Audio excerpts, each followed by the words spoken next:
अस्सलाम वालेकुम नाज़रीन, पुलिस फाइल के एक नए एपिसोड के साथ मैं हूं एसपी मूसा। आइए नजर डालते हैं आज के एपिसोड पर। आज के पुलिस फाइल में शामिल है कराची का थाना हैदरी मार्केट, जहां पुलिस के हाथों हुई एक कम सिन की मारपीट। कराची से आया पुलिस तशद्दुद से हलाक होने वाले 14 साला तैयब का केस।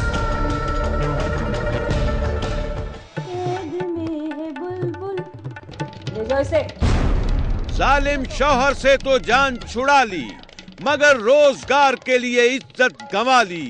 देखिए मेरी कहानी में।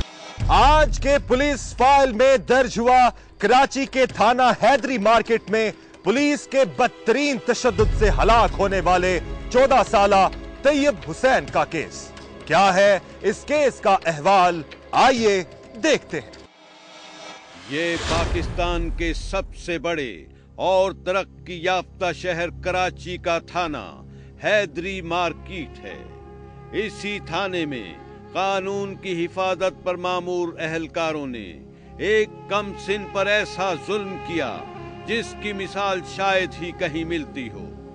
वो कम सिन कौन था और आखिर किस जुर्म की पादाश में पुलिस अहलकारों की जानिब से उस पर दिल दहला देने वाला तशद्दुद किया गया? क्या उस पर बदतरीन जुल्म ढाने वाले पुलिस अहलकारों को कोई सजा मिली? यही सब सवालात मौजू हैं तैयब हुसैन के इस केस के। 14 साला तैयब हुसैन नॉर्थ नाजिमाबाद के नवाह में वाक़े कौसर न्याजी कॉलोनी नामी एक पसमानदा इलाके का रहने वाला था और वो ज़हनी तौर पर पूरी तरह सेहतमंद भी नहीं था। तैयब के वालिद तालिब हुसैन का ताल्लुक मुल्तान से है, मगर वो गुज़िश्ता कई बरस से कराची ही में मुकीम हैं। तालिब हुसैन अपने घर के अखराजात पूरे करने के लिए लियाकताबाद के इलाके में साइकिल रिक्शा चलाता था, जबकि उसका बड़ा बेटा जाफर हुसैन भी घर का बोझ उठाने में अपने बाप का हाथ बटाने के लिए इसी इलाके में मेहनत मजदूरी करता था। तालिब हुसैन अपनी बीवी और 4 बच्चों के हमरा एक किराए के मकान में रहता है, जिसका मालिक सिकंदर अली चन्ना हैदरी मार्केट थाने में मुंशी की हैसियत से मुलाजिम है। इसी मकान के ग्राउंड फ्लोर पर सिकंदर खुद रहता है, जबकि बालाई मंजिल में तालिब हुसैन के घराने के अलावा ताज मोहम्मद और उसकी फैमिली और एक और मियां बीवी किराए पर रहते थे। तंगी और सख्ती के बावजूद वक्त गुजर ही रहा था, मगर उसी दौरान माली परेशानियों के बढ़ने की वजह से एक माह तालिब हुसैन सिकंदर को किराया न दे पाया, जिस पर सिकंदर ने उन लोगों को तंग करना शुरू कर दिया और उनसे कहा कि वो उसका मकान खाली कर दें। तालिब की बीवी कमल बीबी ने सिकंदर से खुद बात की और उसकी मिन्नत समाजत की कि वो उन लोगों को कुछ मोहलत दे दे तो वो अगले महीने 2 माह का किराया इकट्ठा अदा कर देंगे। के घर का 1 महीने का किराया चढ़ गया था मेरे ऊपर। सिकंदर ने बोला मेरा मकान खाली कर दो। फिर मैंने इसके हाथ पांव जोड़े, मैंने बोला बेटा ईद भी आ गई है सर पे और आपका किराया नहीं हो पाया इस महीने, अगले महीने में आपको साथ में दे दूंगी। बोल रहा है अच्छा अम्मा। बहुत मुश्किल से माना। सिकंदर मान तो गया, मगर वो तालिब और उसकी फैमिली को उनकी माली मुश्किलात की वजह से अपने मकान में नहीं रखना चाहता था। तालिब पूरी कोशिश कर रहा था कि कहीं से उसे पैसे मिल जाएं, ताकि जल्द सिकंदर को किराया अदा किया जा सके। ताज मोहम्मद की माली हालत बेहतर होने और गुज़िश्ता तकरीबन 20 साल से इसी मकान में किराए पर रहने की वजह से उसके ताल्लुकात सिकंदर के साथ बेहतर थे। उन दोनों के यही ताल्लुकात आगे चलकर एक ऐसे घिनौने जुर्म का सबब बने जिसका तसव्वुर करके भी दिल दहल जाता है। एक रोज ताज मोहम्मद अपने घर वालों को लेकर कहीं बाहर सैर करने के लिए गया और रात को देर से जब वापसी हुई तो उसने आते ही शोर मचाना शुरू कर दिया कि उसके घर में चोरी हो गई है और उस चोरी के लिए इस मकान के अंदर ही रहने वालों में से कोई जिम्मेदार है। इसी दौरान ताज मोहम्मद ने सिकंदर को बताया कि उसके घर में चोरी हो गई है और वो इस सिलसिले में तालिब हुसैन के घर की भी तलाशी लेना चाहता है। ताज के साथ सिकंदर के अलावा कुछ और लोग भी थे। उन्होंने जाकर तालिब के घर का दरवाजा खटखटाया और जब वो बाहर आया तो उन लोगों ने उसे कहा कि ताज के घर में चोरी हो गई है और उसे इसी बिल्डिंग में रहने वालों पर ही शक है, जिसकी वजह से वो अपनी तसल्ली के लिए उनके घर की तलाशी लेना चाहता है। तालिब ने उन लोगों को तलाशी लेने की इजाजत दे दी और वो लोग पूरी तरह उनके घर की तलाशी लेने के बाद वापस चले गए। सिकंदर ने ताज से कहा कि वो थाने जाकर इस सिलसिले में रपट दर्ज करवा दे। क्या ताज मोहम्मद ने इस सिलसिले में थाने जाकर रिपोर्ट दर्ज करवाई? ये हम आपको बताएंगे एक ब्रेक के बाद।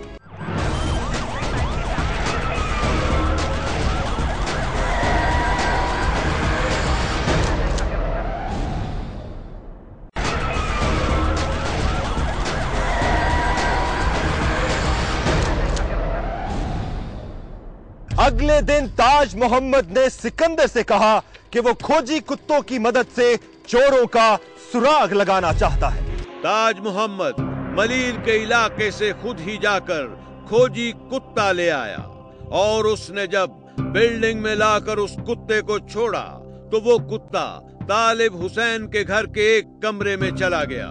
उसने एक बार फिर कुत्ते को बिल्डिंग में घुमाया और कुत्ता दोबारा तालिब के घर के उसी कमरे में चला गया। इस अमल को उन लोगों ने तीसरी बार दोहराया और नतीजा फिर वही निकला।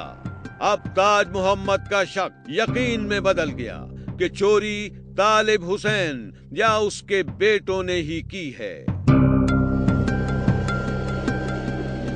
डाक को हमने 3 बार जो है ना छोड़ा और सीधा जाके मतलब उन्हीं के घर जाता था। 2 घर और भी थे, न नीचे सीढ़ियों में उतरा, सीधा घर से निकल के उधर ही जाता था।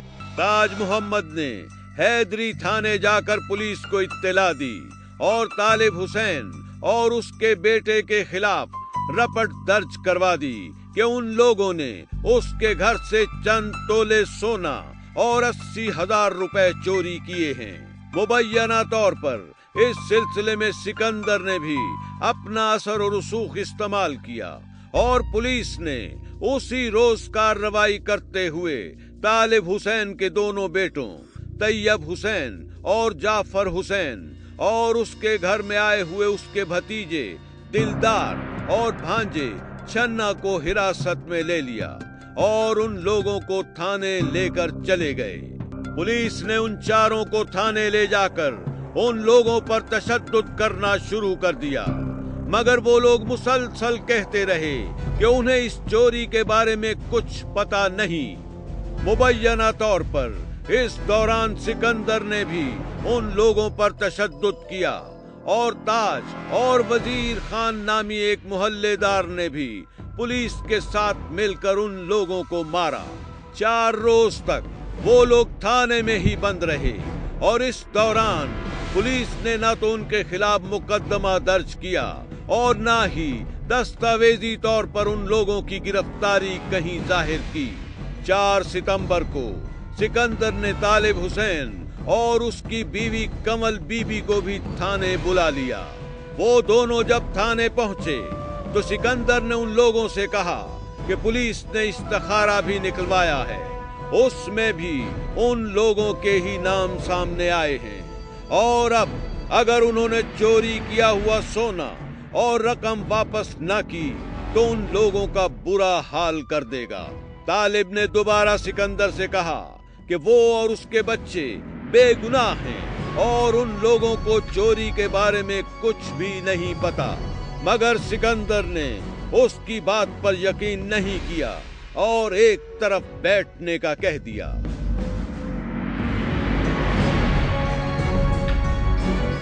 तालिब और उसकी बीवी ने वो रात थाने में ही गुजारी। तालिब के दोनों बेटे, भतीजा और भांजा तो हवालात में बंद थे, मगर वो और उसकी बीवी बाहर ही थे। अगले रोज सुबह 10 बजे ताज भी थाने पहुंच गया। 10 बजे ना, 10 बजे ऐसे आया, ये क्या नाम है, बिलाल आया, पठान आया, ताज आया, ताज का बेटा आया और ये वजीर आया। ये जनाब आते ही इन्होंने, ताज ने आते ही, सिकंदर खड़ा हुआ था, इसने आके मेरी बीबी को यहाँ लात मारी सीने पे। मैं चुप कर गया, मैं क्या अभी इधर बैठे हैं, क्या बोल सकते हैं इनको, हाथ जोड़े, जो कुछ बोले, गाली ऐसी बुरी बुरी बकरा था। कुछ ही देर में बिलाल नामी सिपाही वहां आया और उसने आकर तालिब से कहा कि अगर उन लोगों ने अपना गुनाह कबूल न किया तो वो उन लोगों का बहुत बुरा हाल करेगा। मैं कहा साहब बेशक मारो, मैं कहा मर तो जाएंगे मगर हमारे पास होगी चीज तो हम देंगे, हमारे पास नहीं है चीज कुछ भी। तालिब हुसैन के एक बार फिर इनकार करने पर पुलिस एहलकारों ने उसके दोनों बेटों, भतीजे और भांजे को बारी बारी मारना शुरू कर दिया। तालिब और उसकी बीवी का कहना है, बहुत टॉर्चर किया मेरे बच्चों को, मेरे सामने नंगा करके गए, मेरा बच्चा ऐसे आगे पीछे हाथ दे के गया, ऐसे करके मेरे बच्चे ने मेरी तरफ देखा, उस वक्त मेरा कलेजा फाट गया। मैं अपने नसीब पे रोती हूँ कि उस वक्त इन कुत्तों को मैं पकड़ के जान से मार देती। अभी आप यकीन नहीं करेंगे, बेटा आप मेरे सामने बेटे की तरह है, मैं आंखें बंद करती हूँ, मेरे को मेरा बच्चा वैसे ही तशद्दुद खाता हुआ नजर आता है।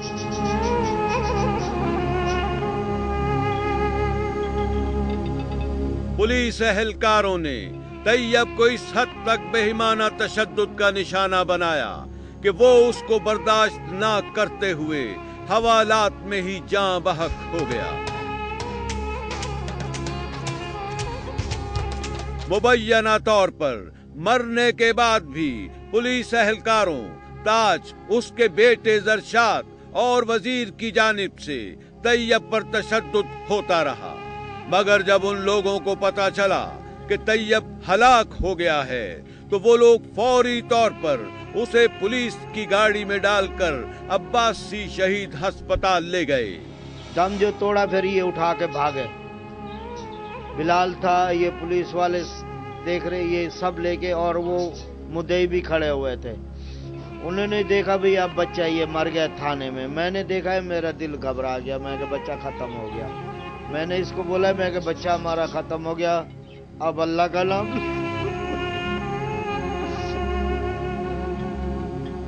बड़ी बुरी तरह मारा था,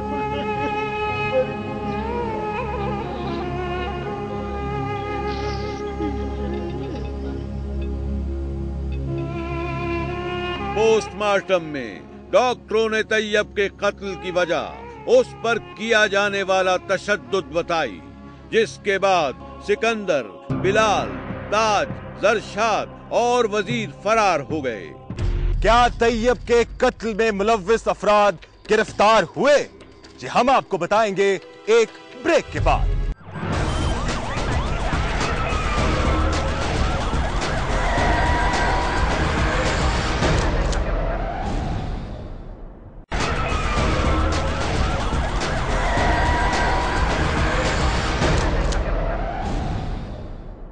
पुलिस ने अपनी जान बचाने के लिए उसी रोज तैयब, उसके भाई जाफर, कजन दिलदार और छन्ना के खिलाफ चोरी का मुकदमा दर्ज कर लिया।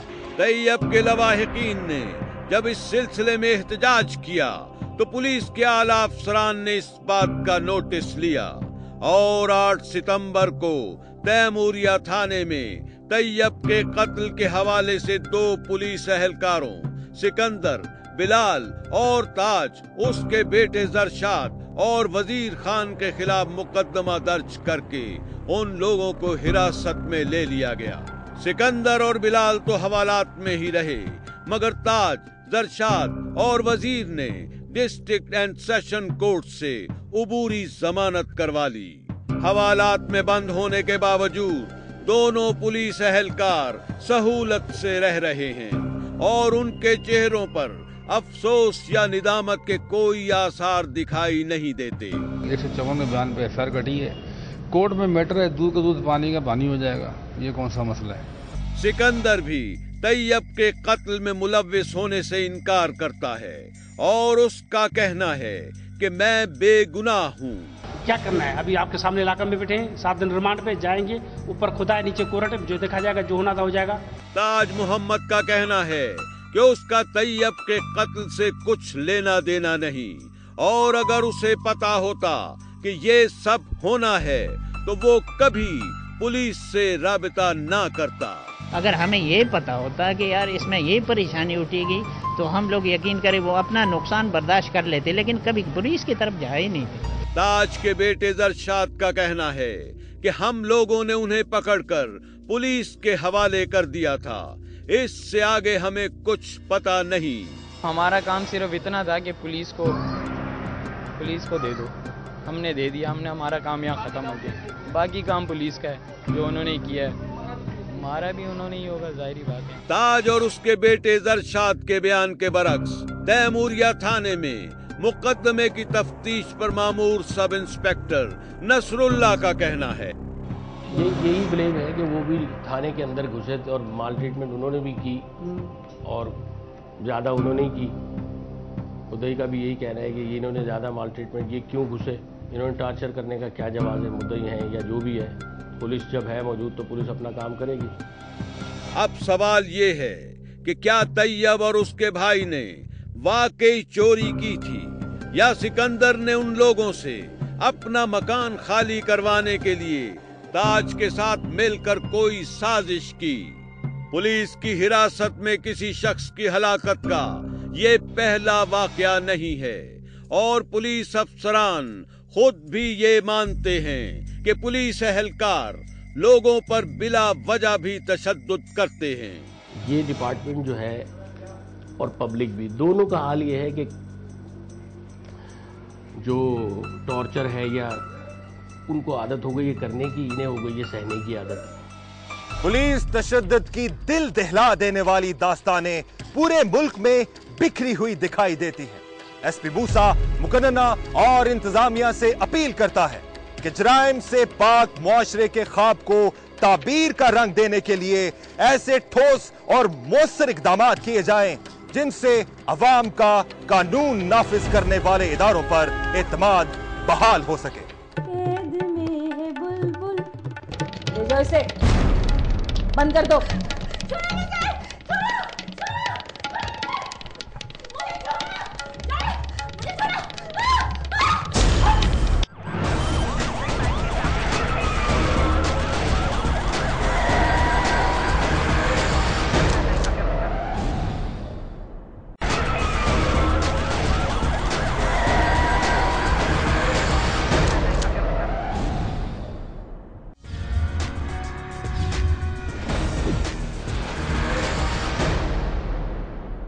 इंसानी इकदार बदली, मुआशरत बदली और इखलाकियात बदली, अगर नहीं बदली तो औरत की हालत नहीं बदली, जो आज भी या तो घर में मर्द के हाथों पिटती है या फिर सरे बाजार बिकती है। आइए देखते हैं एक ऐसी ही औरत की कहानी जो अपने शोहर के हाथों पिटी भी और सरे बाजार बिकी भी।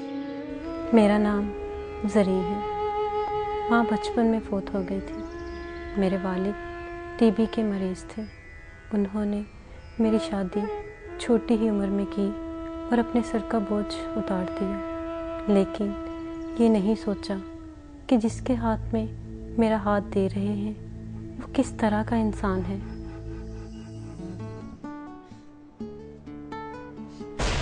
मैंने कहा था ना कि मेरी फुफ्फो के घर नहीं जाना।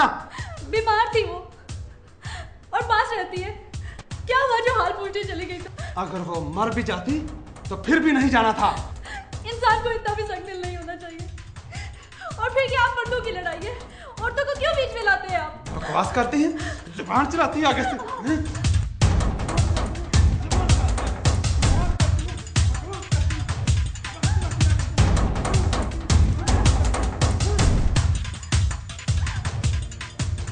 अमार का अपने कज़न से 2000 रुपये पर झगड़ा हुआ था।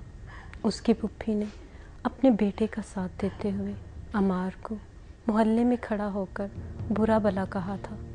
उस दिन से वो उनके साथ मरना जीना ख़त्म कर बैठा था और मैं उस लड़ाई का पहला शिकार बनी।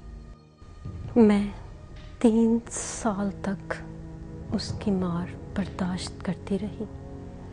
ज़रा ज़रा सी बात पर मुझे बुरी तरह मारता।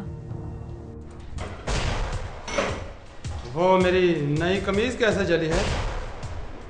वो दूध रखा था, आग बंद करने गई तो वो इस तरह चलती रह गई। चोरियां करता हूं मैं, डाके डालता हूं, दिन रात मेहनत मजदूरी करके कमाता हूं मैं, और तुम्हें एहसास तक नहीं। माफ कर दें, आइंदा नहीं होगा।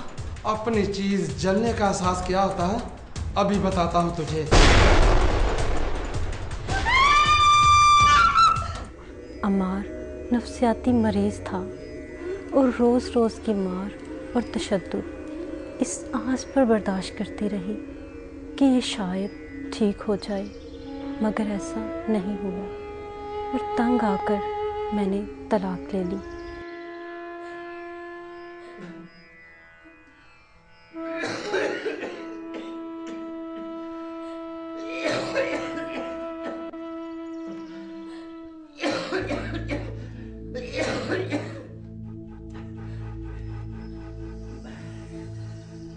मैं तो पहले ही अपना इलाज बड़ी मुश्किल से करवा रहा था।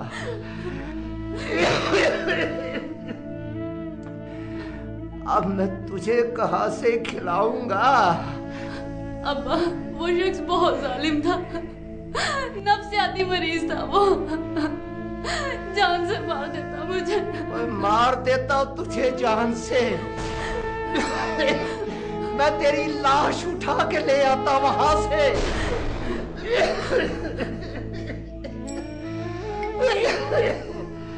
कहां से खिलाऊंगा मैं तुझे?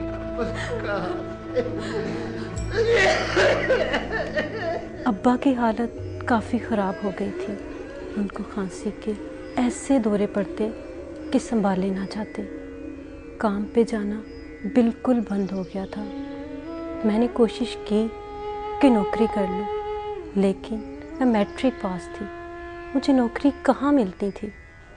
1-2 जगह पर कोशिश की, लेकिन कोई बात ना बनी। आखिर कर करा के एक फैक्ट्री में नौकरी मिल गई। कुछ हालात बेहतर हुए, लेकिन मालकान तनख्वाह वक्त पर नहीं देते थे और काम जानवरों की तरह लेते थे।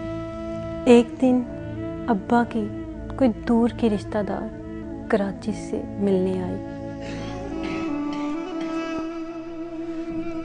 सोच क्या रहा है? हजारों फैक्ट्रियां वहां पे, तनख्वाह भी अच्छी मिलेगी, और फिर मैं तो तेरे भले की बात कर रही हूँ ना।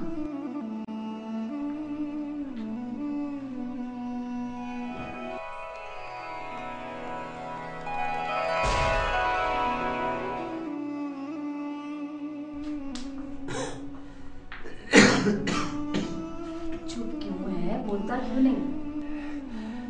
बहन जवान बेटी है, अकेले कैसे भेज दूं? मैं भी तो अकेली गई थी ना। माशाल्लाह से अब देखो कितने अच्छे हालात है मेरे, और अब तो इसकी फुफ्फी भी वहां पे है। लेकिन बहन, मैं दूर की हूं ना, इसलिए बहन नहीं समझता। ये बात नहीं है। जैसे ये मेरी बेटी है, वैसे ये तेरी बेटी भी तो है। तो फिर क्यों फिक्र करता है? अच्छा तो ठीक है, जा ले जा, ले जा इसे।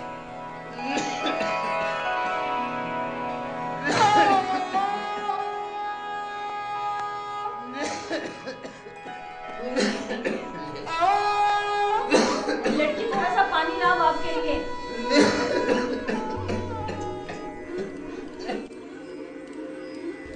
मैं परवीन आंटी के साथ कराची आ गई थी। उन्होंने किसी फैक्ट्री में 15,000 रुपये तनख्वाह देने का वादा करवाया था और अब्बा को 30,000 रुपये कर्ज भी दे आई थी। जो ट्रेन 2 दिन में कराची पहुंचनी थी वो 3.5 दिन में पहुंची। थकावट से जिस्म दर्द कर रहा था। घर पहुंचकर मैं सोई तो कोई होश नहीं था। अगले दिन उठी और परवीन आंटी के कमरे में उनसे मिलने गई। मैं तो ठीक हूँ, तुम बताओ कैसे हो जनाब? कोई नया माल खरीदने का इरादा है कि नहीं? अरे उठ गई मेरी करीना कपूर। सूख की जाओगी मेरी शहजादी? आजा बैठ जा, शाबाश, आजा आजा आजा, डर नहीं। जंजुआ साहब, मैं आपको फिर कॉल करती हूँ। Okay okay bye. आंटी ये आप किससे बात कर रही थी? तुम्हारी मार्केटिंग कर रही हूँ। बस 2-4 दिन ठहर जाओ, फिर लाखों आएंगे, लाखों। आंटी आप कैसी बातें कर रही हैं? जैसी मैं करती हूँ। तुम्हें तो मैं पहली नजर में देख के पहचान गई थी। तुम क्या जानो तुम क्या चीज हो। सोने के अंडे देने वाली मुर्गी, बुलबुल हो तुम, बुलबुल। आंटी ये आप क्या कह रही हैं?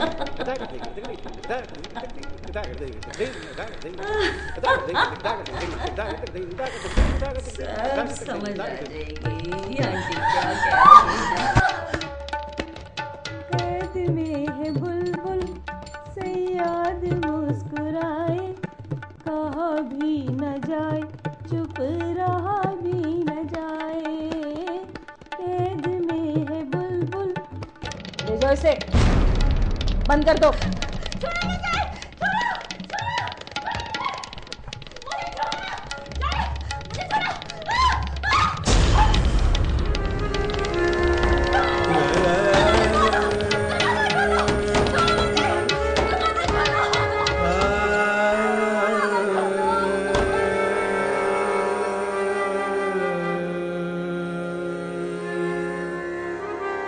जरी की कहानी ने आगे क्या रुख इख्तियार किया, ये हम आपको दिखाएंगे एक ब्रेक के बाद।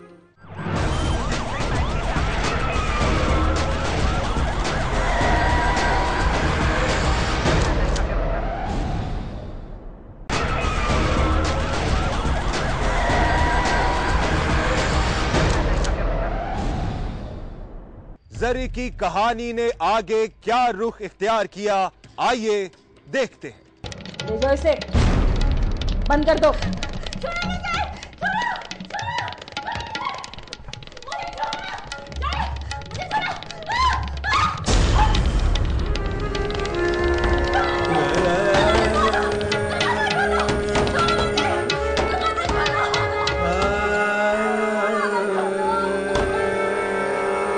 आंटी का ये रूप देखकर मैं हैरान रह गई थी।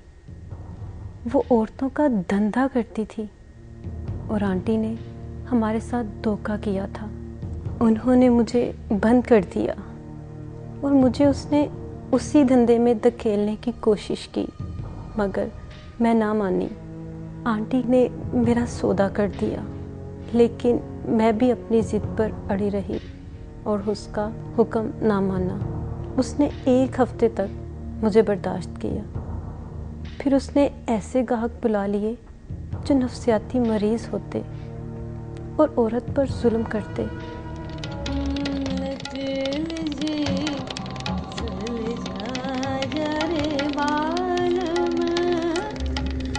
मैं ना लगाऊंगी हाथ रे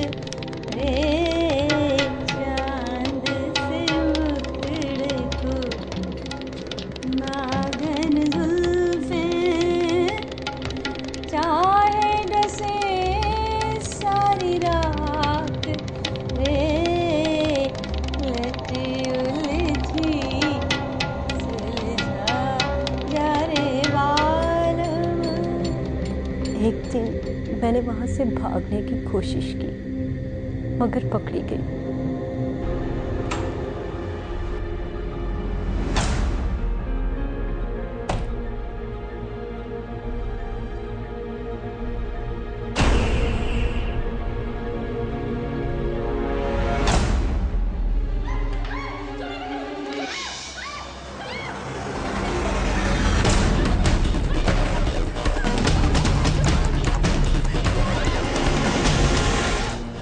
कमरे को तो लॉक नहीं किया जाता था, मगर घर के चारों तरफ उसके कुत्ते मौजूद रहते थे। 3 माह तक मेरे साथ जानवरों जैसा सलूक हुआ। फिर उसके बाद मुझे तंग नहीं किया गया। 6 माह और गुजर गए, मुझे कुछ नहीं कहा गया। मैं सहम गई थी। पता नहीं खामोशी के बाद क्या होगा। अब्बा का ख्याल आता तो दिल हलक में आ जाता। पता नहीं उनका क्या हाल था। और फिर जिसका मुझे डर था वही हुआ। एक दिन मैं अपने कमरे से निकलकर आंटी के कमरे की तरफ आई तो मनहूस औरत किसी से बात कर रही थी।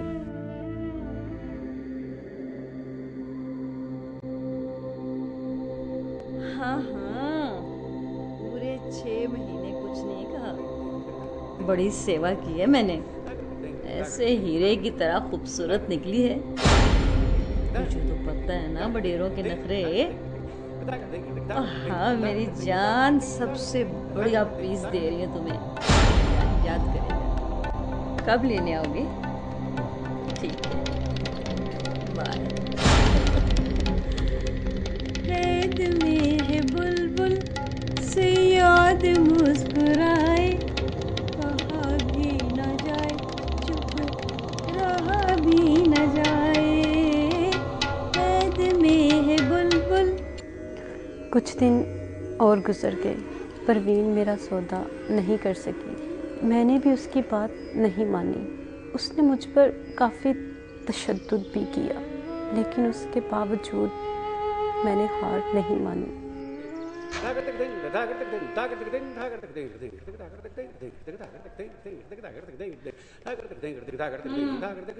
दिमाग ठिकाने आ गया महारानी का? तेरे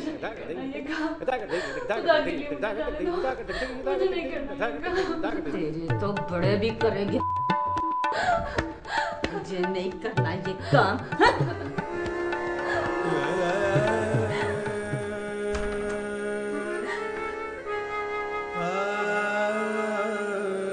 एक दिन उसने मुझे सिंध के किसी वडेरे के बंदे को बेच दिया।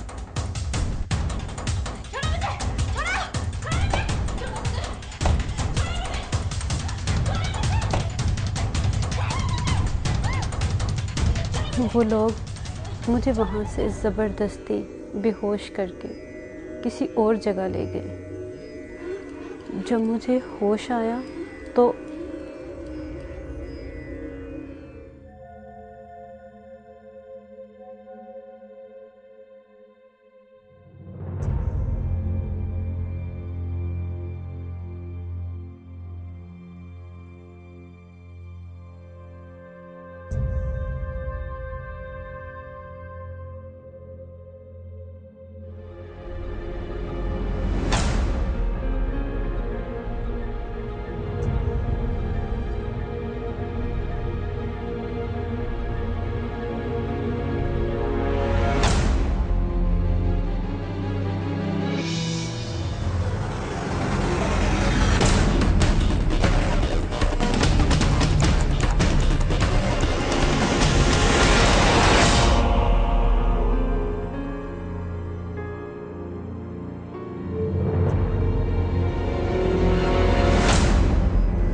उस रात मैं वहाँ से भाग गई।